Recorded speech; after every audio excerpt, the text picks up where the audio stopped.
అది విదేహ రాజ్యము. మిథిలా నగరము త్రేతాయుగములో పరమ వైరాగ్యవంతులు వేదాంతవేత్తలు అయిన మహారాజులు పాలించిన నేల. ఆ రాజులు అనాది నుండి సామ్రాజ్యములు నిర్మించు ఊహలేని వారు, తత్వవేత్తలు. ఆ రాజ్యము ద్వాపర యుగమునందు ధర్మరాజ్యముగా ఉండను. ఇతర రాజులు ఆ దేశమును ఆక్రమించుటకు ప్రయత్నమే చేయలేదు. చేయుట భారతదేశము మర్యాదకు భంగమైన విషయం. శ్రీకృష్ణదేవుడు పరమపదించిన దినమునందు ద్వాపరయుగము పూర్తి అయి కలియుగము ప్రవేశించెను. అంతకు పూర్వము 36 ఏండ్ల కింద మహాభారత యుద్ధము జరిగినది. హస్తినాపురము నుండి యుధిష్ఠిర మహారాజు ఆ 36 ఏండ్లు భువిని పరిపాలించెను. మహాభారత యుద్ధము నాటికి యుధిష్ఠిర మహారాజునకు 87 ఏండ్ల వయస్సు, భీమునకు 79 ఏండ్ల వయస్సు. శ్రీకృష్ణదేవుడు పరమపదించిన నాటికి 120 ఏండ్ల వయస్సు. అనగా కలికాలము ప్రవేశించకముందు శ్రీకృష్ణదేవుడు ద్వాపరయుగము 97 ఏండ్లే ఉండెననగా జన్మించెను. అది ద్వాపరాంతము.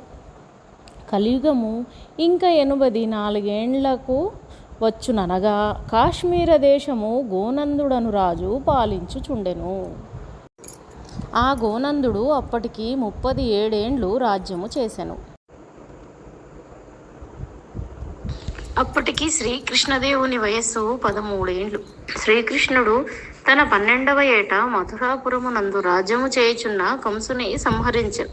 ఈ 12 ఏండ్లు శ్రీకృష్ణదేవుడు వెరేపల్లెలో తన బాలలీలను నెరుపుచుండెను. మధురలో కంసుడు, మగధ రాజ్యమందలి గిరివ్రజపురమునందు జరాసంధుడు, కాశ్మీరములో గోనందుడు, హస్తినాపురములో ధృతరాష్ట్ర మహారాజును రాజ్యము చేయుచుండెను. పాండురాజు వానప్రస్థాశ్రమమునందు ఉండెను. అప్పుడు మిథిలా నగరమున తద్దేశాధిపతికి కూతురు కలదు. ఆమె పేరు యశోవతి. గోనందుడు జరాసంధునకు దూరపు చుట్టవు. జరాసంధుని పక్షము వాడు. కంసరాజును చంపిన కృష్ణుడు మధురా నగరమును ఉగ్రసేనుని అధికారము కిందికి తెచ్చెను. ఇది జరాసంధునకు ఇష్టం లేదు. ఆయన మధుర మీదికి దండెత్తి వెళ్ళెను. కాశ్మీర రాజైన గోనందుడు తన సైన్యముతో తాను జరాసంధునకు సహాయము వెళ్ళెను. అది వరకే పలుసార్లు గోనందుడు గిరివ్రజపురమునకు వచ్చి చుండెడివాడు. ఆ ప్రయాణములలో విదేహ దేశమునందు విడియుచుండెడివాడు. మిథిలా నగరాధిపతికి ఎవనితోడను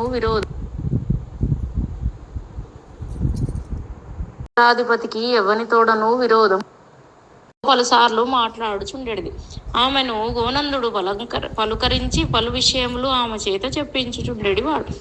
ఆమె మాటలన్నచో గోనందునకు ముద్దుగా ఉండేది.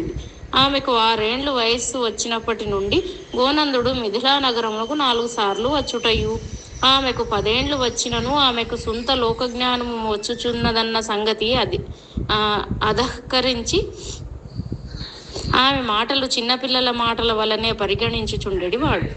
గోనందుని కుమారుని పేరు దామోదరుడు. అతనికి అప్పటికి 18 ఏండ్ల వయసు. గోనందుడు సంబంధము నిశ్చయము చేశాను. విదేహరాజు అంగీకరించెను. 10 ఏండ్ల యశోవతి 18 ఏండ్ల దామోదరునకు భార్య అయ్యను. పెళ్లి అయిన తర్వాత గోనందుడు తన కోడల్ని కాశ్మీరమునకు తీసుకొని పోయాను. కాశ్మీరంలో రాజసౌధము వేరు, యువరాజ సౌధము వేరు. దామోదరునకు వివాహం అయినంతనే గోనందుడు దామోదరుని యువరాజును చేశాను. యశోవతి యువరాజు సౌధంలోనే ఉండును. గోనందుడు తనకు రాజకార్యములు లేనప్పుడు కొడుకును కోడల్ని కూర్చుండబెట్టి కోడలితో అనేక ప్రసంగములు చేయుచుండెను. తత్పూర్వమే గడిచిన 4-5 ఏండ్లుగా యశోవతి మాటలు ఎన్నియో అతడు ఆలకించుచుండెను. వేదాంతము మిథిలా రాజులకు వెన్నతో పెట్టిన విద్య. ఆ రాజు సాధనములో ఉపనిషత్తు వాక్యములు గోడలకు కూడా వచ్చును. సాధనములు. గోనందుడు వేదాంతి కాదు. కాశ్మీర రాజులు కొంత శైవులు, కొంత శాక్తేయులు. కాశ్మీర రాజులు అట్లగుటకు కాశ్మీర దేశ చరిత్రయే కారణం. కాశ్మీర దేశము పార్వతీదేవి కనుక వారు శాక్తేయులు. జరాసంధుడు శాక్తేయుడు. అందుచేత గోనందుడు జరాసంధుని పక్షము వాడు. అయినను గోనందుడు ఉపనిషద్విద్యకు విరోధి కాడు. యశోవతికి 6వ ఏట గోనందునితో తొలుత ఒకసారి ఒక కథ చెప్పారు. ఆమె గోనందుని మామా మామా అని పిలుచుచుండేది. ఆమె చెప్పిన కథ ఇది. మాకు 2 గోష్ఠములు ఉన్నవి. దినదినము ఉభయ సంధ్యల యందు గోళ్ళవాళ్ళు పాలు తెత్తురు. ఆ గొల్లవాళ్ళు నన్ను చాలా ముద్దుగా చూతురు. వారు గొల్లవాళ్ళగుట చేత సామాన్యులు కారు. ఒక పెద్ద మంద మీద వారు అధిపతులు.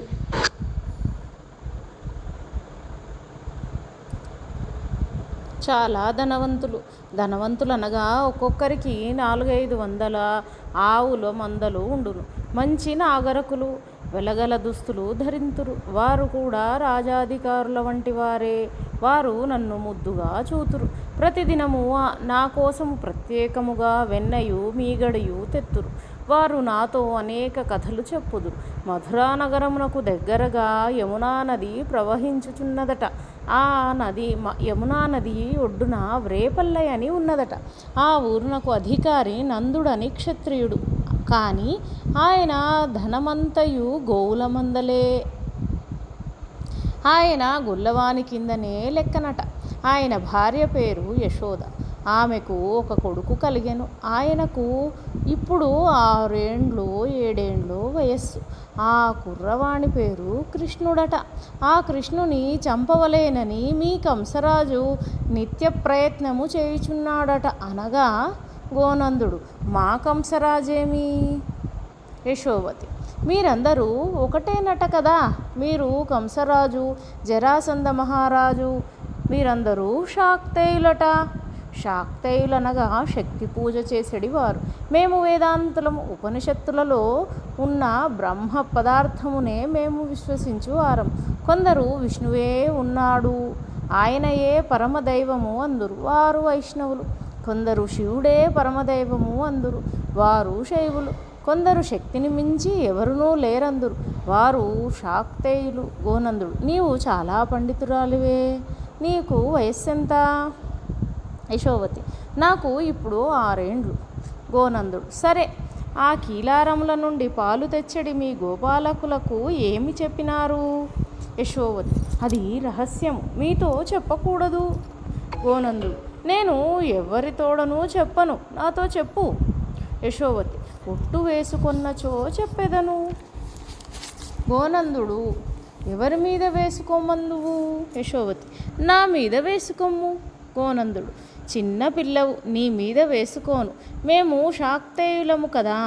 మా దేవత పార్వతీదేవి, ఆమె మీద వేసుకుందును. యశోవతి, వద్దు వద్దు, మీరు గొప్ప రాజులట కదా. దేశాధిపతులు అబద్ధములు చెప్పరట. మీరు ఎవరితోడను చెప్పను అన్నారు కదా. మీ మాట నమ్ముదును, చెప్పుదును. ఇది చాలా రహస్యం అని యశోవతి తన గొంతు తగ్గించి, ఆ కృష్ణుడు భగవంతుడట, విష్ణుమూర్తి అట, కంసుని సంహరించుటకు జన్మించినాడట.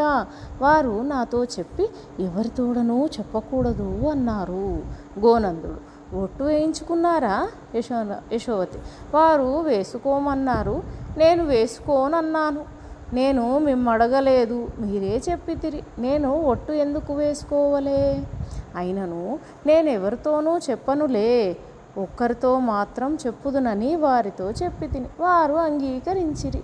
గోనందుడు, ఆ ఒక్కరెవరు? యశోవతి, మీరే. గోనందుడు, నా మీద నీకంత అభిమానం ఎందులకు? యశోవతి, నాతో మరి ఎవ్వరూ మీ వలె మాట్లాడరు, నన్ను చిన్నపిల్ల వలె చూతురు, నా మాటలు లెక్క చేయరు. మీరు ఒక్కరే నన్ను దయగా చూతురు, అందుచేత మీ మీద నాకు అభిమానము. గోనందుడు, నీవు చిన్నపిల్లవు కావు, నిన్ను చిన్నపిల్ల అనుకొనేడు వారే చిన్నవారు, నీవు పండితురాలవు. యశోవతి, మీరింకా ఎన్నాళ్ళుందురు? గోనందుడు, నీవు ఎన్నాళ్ళు ఉండమన్నచో అన్నాళ్ళుందును. యశోవతి, రేపు ఎల్లుండి మాత్రం ఉండండి. ఒక గోష్ఠాధిపతి కూతురును రేపల్లే ఇచ్చినారు. ఆమెను పుట్టింటికి తీసుకువత్తురట. ఆమె రేపటికి వచ్చునట. ఆమెను కనుగొని రేపు సాయంతమున మరికొన్ని వార్తలు చెప్పుదును. గోనందుడు, సరే. మరునాడు సాయంతమున నక్కుచూ యశోవతి వచ్చెను. గోనందుడు, రావమ్మా రా, ఎందుకు భయపడుచూ వచ్చుచున్నావు? యశోవతి, మా అమ్మగారు కోప్పడినది. వారు గొప్ప రాజు. వారితో నీవు పోయి పిచ్చి పిచ్చి మాటలన్నయో మాట్లాడుచున్నావు. వారు ఏమైనా అనుకోరా? వారి దగ్గరకు వెళ్ళవద్దు. నీ మూలముగా వారి పనులు పాడైపోవునో ఏమో అన్నారు. గోనందుడు, నాకు ఏమీయూ పని లేదు. నీతో మాట్లాడుట కూడా నాకు పనులలో ఒకటి. యశోవతి, నేను ఇక్కడకు వచ్చితినని ఎవరికీ తెలియకూడదు. మీరు చెప్పకూడదు.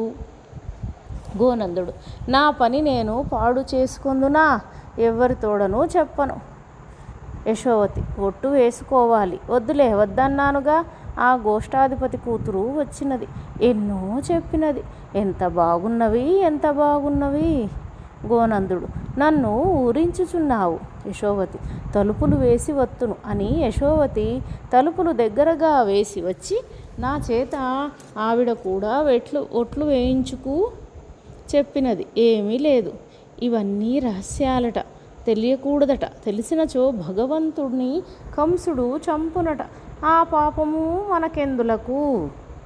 గోనందుడు, అతనిని ఆయన చంపినచో మనకేమి పాపము? యశోవతి, అలాగా, అందులో కొంత పాపము మనకుండును. గోనందుడు, ఆ పుట్టింటికి వచ్చిన గొల్లపడుచు ఏమి చెప్పినది? యశోవతి, అది పల్లెటూరైన పెద్ద ఊరట. 20,000 గడప ఉన్నదట. అందరూ పశువుల కాపరులే. అందరికీ మందలున్నవి. యమున దాటి మధురా నగరమునకు ఇంటింట వారే పాలు పోయిదురట. చుట్టుపట్ల 25-30 ఊళ్ళకు పాలన్నీయు ఈ ఊరు నుండే పోవలనట. అది నందునివ్రేపల్లి. ఆ ఊరిలో కొత్తగా కాపురమునకు పోయిన పడుచులు కొన్ని వేల మంది ఉన్నారు. ఆ 16,000 మంది ఏమి చెప్పినది? తాను లెక్క వేసినది. 10,000 మంది ఎందుకు కారాదు? 18,000 మంది ఎందుకు కారాదు? మామగారు, నాకు చాలా చమత్కారముగా ఉన్నది. ఆమె చెప్పినది కదా. ఈ గోపికలందరూ భార్యలట. ఆ కృష్ణుడు భర్తయట. ఆయనకు 6 ఏండ్లు. మీరందరూ 16, 17 మొదలు 20 ఏండ్ల వయస్సు కలవారు. దీనికి అర్థమేమి? గోనందుడు, ఏమి, మొగుడు చిన్నవాడు, పెండ్లమి పద్ధతి కాకూడదా? యశోవతి, సరే, ఒప్పుకొందును. 16,000 మందిని ఏమి చేయును? ఒక్క భార్యను రావణుడు ఎత్తుకొని పోగా రాముడు కోతులను కూడగట్టుకొని సముద్రము మీద వంతెన కట్టి చెప్పరానన్ని కష్టములు పడను కదా. 16,000 మంది భార్యలను మరి ఎవరైనా ఎత్తుకొని పోయినచో ఏమి చేయగలడు? గోనందుడు, సీత ఒక్కతుక్క గనుక రావణుడు తేలికగా ఎత్తుకొని పోయాను. పైగా నడుమ పెద్ద సముద్రం ఉన్నది. ఇచ్చట 16,000 మందిని ఎవడెత్తుకుపోగలడు? పక్కనున్నది యమున, సముద్రము కాదు కదా. యశోవతి, మీకు అంత ధైర్యం ఉన్నచో నాకెందుకు అని యశోవతి వెడలిపోయాను. ఆ తర్వాత యశోవతికి 8 ఏండ్ల వయస్సప్పుడు గిరివ్రజపురమునకు పోవుచు గోనందుడు మరల వచ్చాను. మునుపటి కన్నా యశోవతి కొంచెం పొడుగు సాగాను. సుంత పుష్టిగా ఉండెను. బంతి వలె తిరుగుచుండెను. గోనందుని కడకు తొందరగా రాలేదు. తల్లి వద్దని చెప్పియుండును. రాజాంతఃపురములలో పసివాండ్రెప్పుడే పల్లెలను అటునిటు పోనీయరు. కాలు పొడుగు సాగిన కొలది మరియు అదుపులో పెట్టుదురు. గోనందుడు గిరివ్రజపురము నుండి తిరిగి వచ్చుచున్నాడు. ఆనాడే కాశ్మీరమునకు తిరిగిపోవలెను. కానీ యశోవతితో మాట్లాడకుండా తిరిగిపోవుటకు ఇష్టము లేదు. యశోవతి కొరకు వెదికెను. ఆమెను కనిపించుకొనుటకు కష్టమయ్యను. ఆమె లోపలి సావడిలో ఒక్కర్తి అయి కూర్చుండి ఏవో దంతపు బొమ్మలను సర్దుకొనుచుండెను. గోనందుడు పోయి అచట నిల్చుండగా ఆమె తల ఎత్తి చూసి నవ్వెను. ఆమెను 6 ఏండ్లప్పుడు గోనందుడు చంకనెత్తుకొనెను. కానీ ఇప్పుడు ఎత్తుకొనుటకు బాగుగా ఉండదేమో అని ఆమెను తానున్న చోటికి రమ్మనగా వచ్చునో రాదో అని ఆమె ఆడుకొను స్థలమునకే పోయి ఆ బొమ్మలు, వాని స్వరూపములు, వాని కథలు అడగనారంభించెను. ఆమె ఇట్లనెను, ఇది చెరువు, పెద్ద చెరువు, కొన్ని వేల ఏండ్ల నుంచి ఉన్నది. ఇందులో ఏముండును? గోనందుడు: ఇది వట్టి తొట్టె, ఏమీ లేదు. యశోవతి: మీరు శాక్తేయులని విన్నానే.